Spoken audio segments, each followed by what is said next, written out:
जय हिंद दोस्तों, मैं मानसर नोबल एकेडमी नरवाना के इस यूट्यूब प्लेटफॉर्म पर आप सभी का स्वागत करता हूं। नोबल एकेडमी नरवाना जो है पिछले कई वर्षों से जो है HSSC, SSC, रेलवे और इसके साथ साथ एयरफोर्स, नेवी और अलग अलग एग्ज़ाम्स के बारे में प्रिपरेशन यहाँ करवा रही है। और इसी कड़ी में आज हम एक सफलता की कहानी आपके समक्ष लेके आए हैं और इसी सफलता की कहानी में आज हम जोनी मोर के संघर्षों की कहानी को आपके साथ रूबरू करवाएंगे। जोनी मोर जो हमारा काफ़ी प्रिय स्टूडेंट रहा है और हमारा दोस्त की तरह मैंने इनको रखा है। और जोनी मोर के इस इंटरव्यू में हम जानेंगे कि कितने एग्ज़ाम्स उन्होंने पास किए हैं और किस किस एग्ज़ाम में इनका सिलेक्शन हुआ है और कौन से एग्ज़ाम में किस कारण से वो रह गए थे। तो एक एक करके हम इनसे प्रश्न पूछेंगे। तो आइए आप भी इस सेशन की शुरुआत करते हैं। सबसे पहले जोनी मोर, कैसे हैं आप? बिल्कुल सर। अच्छा, सबसे पहले आप एक चीज़ बताइएगा कि आप कहाँ से बिलोंग करते हैं? सर मैं नरवाना लोकल मोरपत्ती से ही बिलोंग करता हूँ सर। अच्छा, आपकी एजुकेशन क्वालिफिकेशन के बारे में बताएं कि आपने स्कूलिंग कहाँ से की है और आपने कॉलेज कहाँ से किया है? सर स्कूलिंग मेरी नरवाना से ही ST सीनियर सेकेंडरी स्कूल से हुई है और ग्रेजुएशन मैंने KM कॉलेज से की है, BSc नॉन मेडिकल से। और एक चीज़ और बताइए कि आपने BSc के बाद जो है कॉम्पिटिटिव एग्ज़ाम की जो प्रिपरेशन आपने स्टार्ट की है, तो उसमें आपने कौन से एग्ज़ाम फेस किए थे और कौन सा एग्ज़ाम आपका पास हुआ था? सर कॉलेज से पास आउट होते ही 2018 हरियाणा पुलिस का एग्ज़ाम हुआ था। उसमें मेरा फाइनल सिलेक्शन होते रहा था क्योंकि एक्स्ट्रा मार्क्स की वजह से कुछ इशू थे, तो उनमें मैं एलिजिबल नहीं था, तो उसमें फाइनल एग्ज़ाम मेरा। उसके बाद से लगभग मैंने 7+ एग्ज़ाम क्रैक किए, लेकिन फाइनली सिलेक्शन नहीं हुआ था। अब की बार फाइनली BSF में मैं सिलेक्टेड हूँ सर। अच्छा, वेरी गुड, कॉन्ग्रेचुलेसन, बहुत बहुत शुभकामनाएं। एक चीज़ बताइए कि 7 जो एग्ज़ाम आपने क्रैक किए हैं जिसमें किसी कारण से, चाहे कोई मेडिकल इश्यू रहा होगा या जैसे आप बोल रहे हैं कि अभी जो एक्स्ट्रा मार्क्स थे वो नहीं मिल पाए हैं, एक बार सभी के बारे में बताएं कौन से एग्ज़ाम्स थे वो? सर मेरे 2 हरियाणा पुलिस के एग्ज़ाम क्रैक थे जिनमें मैं फाइनल स्टेज तक पहुंचा। एक मेरा SSC CPO, उसमें मैं मेडिकल आउट हुआ मेडिकल पॉइंट की वजह से। और एक बार मेरा CGL प्री क्लियर हुआ, मेंस में कुछ ही मार्क्स से मेरा सिलेक्शन होते रहा। और 2 बार रेलवे रिक्रूटमेंट बोर्ड के असिस्टेंट लोको पायलट और NTPC, इनमें मैं मेंस में फाइनल एग्ज़ाम से कुछ ही मार्क्स से रहा था सर। और अब की बार CGL प्री मेरा अच्छा गया है जिसमें मेरे 149 मार्क्स हैं, जिसकी उम्मीद है श्योरली कि मैं प्री क्वालिफाई कर जाऊँगा। अच्छा, एक चीज़ और बताइएगा कि क्या आप कभी नरवाना से बाहर तैयारी करने के लिए गए हैं? नहीं सर, नहीं। एक दिन नहीं। सबसे बड़ी बात ये है कि कुछ बच्चों को ये लगता है कि अगर CGL की, CPO की, NTPC जैसे एग्ज़ाम्स की अगर हमने तैयारी करनी है तो हमें नरवाना से बाहर निकलना होगा। लेकिन आपके सामने एक बहुत शानदार एग्जाम्पल है कि नरवाना में रह के, नोबल एकेडमी नरवाना में रह के, यहाँ की लाइब्रेरी में बैठ के इन्होंने जो तैयारी की है, जो टीचर्स की गाइडलाइन में, और एक नहीं कम से कम 7 एग्ज़ाम्स उन्होंने क्रैक किए हैं। CGL जिसका नाम भी बहुत बड़ा है, बच्चों का सपना होता है कि भाई मैं CGL क्रैक करूं। CPO सेंट्रल पुलिस ऑर्गेनाइजेशन जो सब इंस्पेक्टर के रैंक के लिए एग्ज़ाम्स होता है, NTPC या assistant loco pilot, Haryana police, कोई भी एग्ज़ाम ऐसा नहीं है जिसके स्तर को हम कम आंक सके। एक से बढ़कर एक हैं।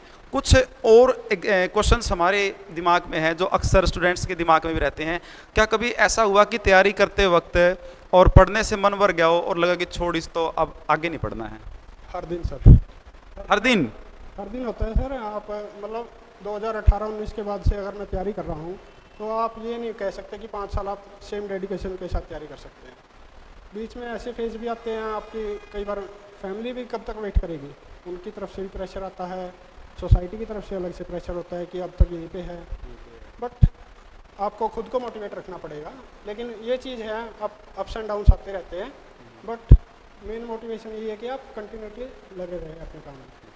अच्छा, एक चीज़ और, कभी ऐसा हुआ हो कि किसी ने कोई ऐसा तंज दिया हो कि भाई जोनी तेरे से नहीं होगा? जो सिलेक्शन लेने वाले बच्चे हैं ना वो तो कोई अलग ही होते हैं। कोई ऐसी कोई बात कभी लगी हो? अभी CGL से पहले ही लगी थी सर। मेरा एक जूनियर था, उससे मैं पूछ रहा था क्योंकि उसका CGL क्रैक था और मेरे मार्क्स नहीं बढ़ रहे थे मॉक टेस्ट में। तो मैंने उससे पूछा कि कैसे कैसे तैयारी कर रहे हो, तो बोला कि तू तो इस फील्ड के लिए बना ही नहीं है। क्या? तो मेरे को वो थोड़ी बात पिंच हुई कि मेरा जूनियर मेरे को ऐसे बोल के जा रहा है। और आज इस CGL 2023 में मेरे उसके लेवल के इक्वल मार्क्स हैं। इक्वल मार्क्स हैं, बहुत बढ़िया।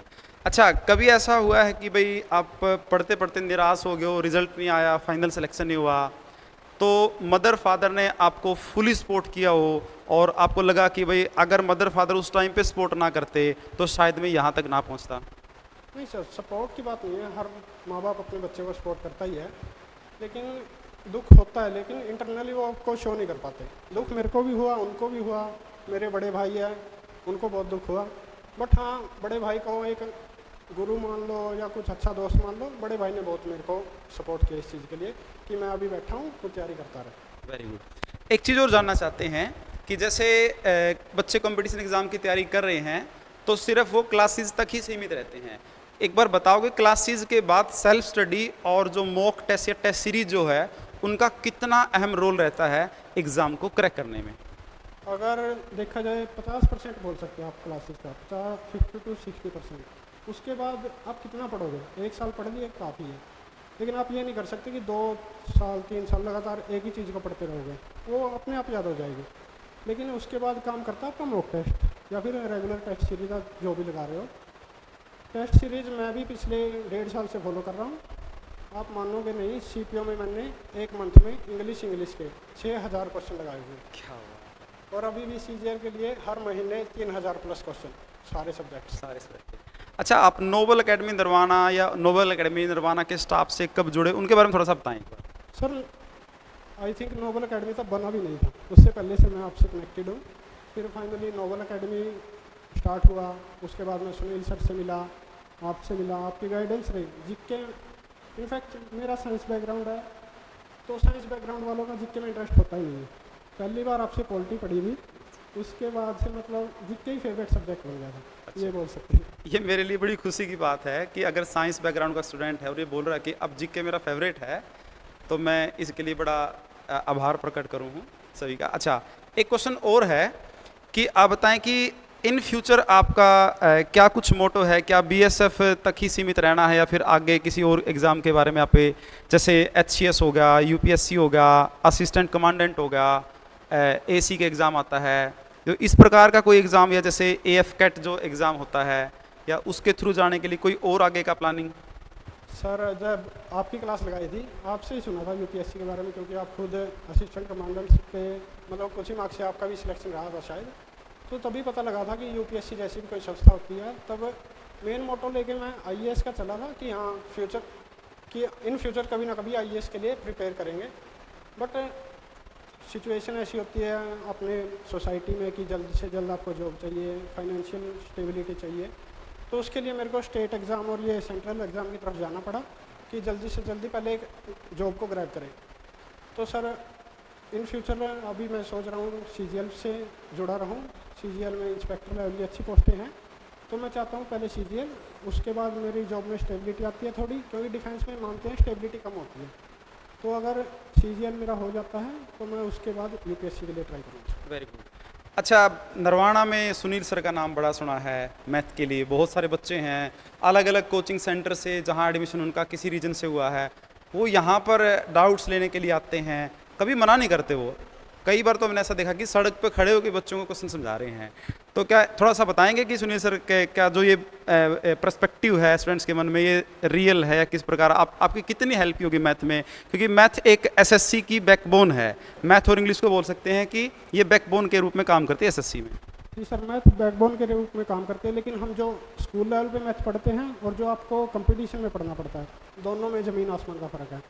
और ये फ़र्क मेरे को सुनील सर से मिलने के बाद पता लगा कि जब उन्होंने क्लासेस ली, मतलब मेरे को बेसिक क्वेश्चन भी नहीं आते थे, तब मेरे को लगता था कि नॉन मेडिकल बेकार गई है।